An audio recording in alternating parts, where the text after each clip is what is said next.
How to fix app crashing on Lyft. In this video, I will show you exactly how to fix the Lyft app crashing problem, whether it closes instantly, freezes, or won't open at all.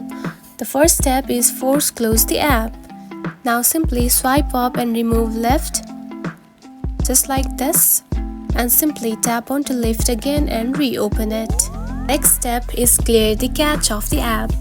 Go to the settings, just like this, then tap onto general right here, then select iPhone storage and simply tap onto Lyft, find it and tap on it, and simply tap onto offload app. And after offloading the app, you will simply clear the cache of the Lyft. Next is check for the update of the Lyft app. Go to the App Store and tap onto Lyft and search for it, and simply, if there is the update version, simply update it. And that's it. This is how you can fix a Lyft app crashing issue. If you found this video helpful, don't forget to like and subscribe for more tips. Thanks for watching.